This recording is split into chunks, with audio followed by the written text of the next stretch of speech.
Kurt Angle going into the Hall of Fame. Thank you, WWE.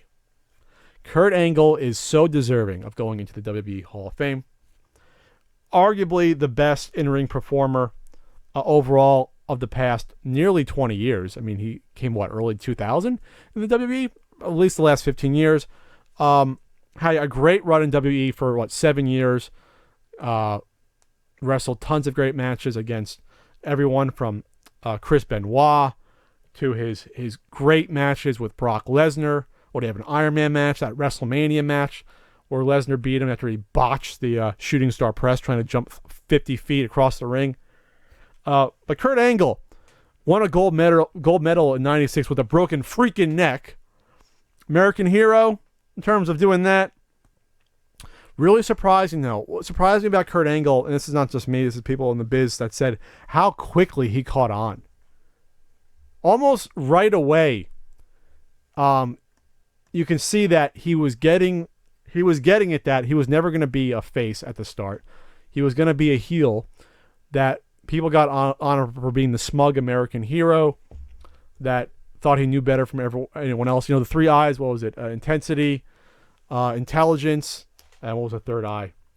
But, he was trying to preach to everyone how to be a true American hero. And he talked down to the audience. Intensity, intelligence, integrity. Great theme song he had. Of course, after his feud with Edge, the "You Suck" thing started. You suck, you suck. I always used to chant "Angle, Angle," which they started to do after he turned back to being a face character. Which happened, what was that, 2001?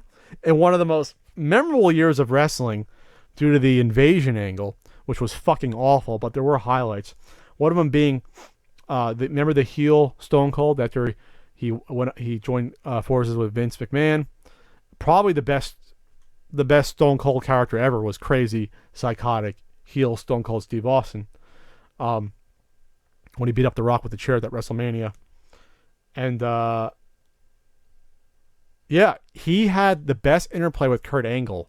The two of them together, with Angle trying to be buddy-buddy with Stone Cold, singing songs with the guitar, having Vince there. You think, if you're watching wrestling now, it's pretty entertaining, very entertaining, what Chris Jericho is doing with Kevin Owens as having, comedic pairing. That was nothing compared to what Kurt Angle and Stone Cold Steve Austin had going on back in 2001.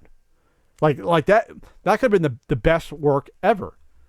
I remember at that time, Kurt Angle hadn't been in the WWE for more than what? He came in March 99. Okay, I was off of it. He came in March 99 into the WWE on TV. So within two and a half years, he's now one of the biggest stars in the company. Has his character down pat, and is doing some awesome stuff. Then, of course, he had the infamous or famous milk in the middle of the ring, how Stone Cold had in his beer soaking Vince McMahon years prior. Angle did a spin on that and was soaked Austin with milk. So he can hold his own. I mean, he was fantastic in the ring. I don't remember him having a bad pay-per-view match or really big match with anyone.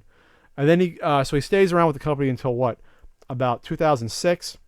He helped SmackDown be a bigger show. He held every title at the time. Every title at the time he held.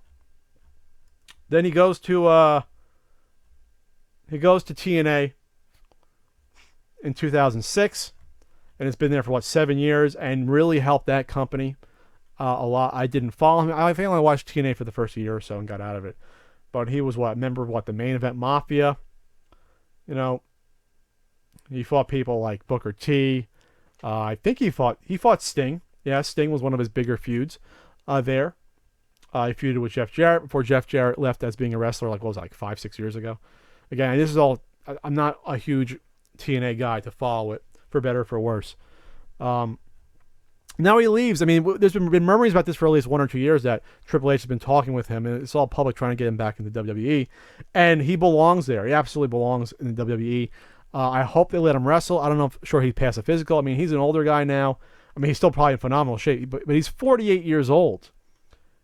But then again, they let Sting wrestle at 55, and he ended up getting his neck just broken by Seth Rollins, just about. But I think Angle has one.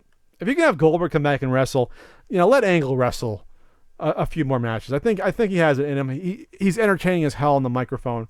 Great in-ring performer. He's safe. He doesn't injure people. Very charismatic. I think the fans will love him when he comes back. But at the very least, you'll get to see him, probably a week or two before WrestleMania. He'll come in the ring. He'll probably put the ankle lock on someone. You'll get to see him, though. This is what he deserves to be seen. What's going to be interesting, though, is that for the past 10 years, how the WWE are going to explain him disappearing. They're probably going to end up saying stuff, well, he's fought other WWE legends, Sting and AJ Styles the past 10 years, or something to that effect in order to play it off. I'm happy about this. He was one of my favorites back in the day for sure. Absolutely. He had the Angle Slam, which was the Olympic Slam at first, the ankle lock. He's done moonsaults.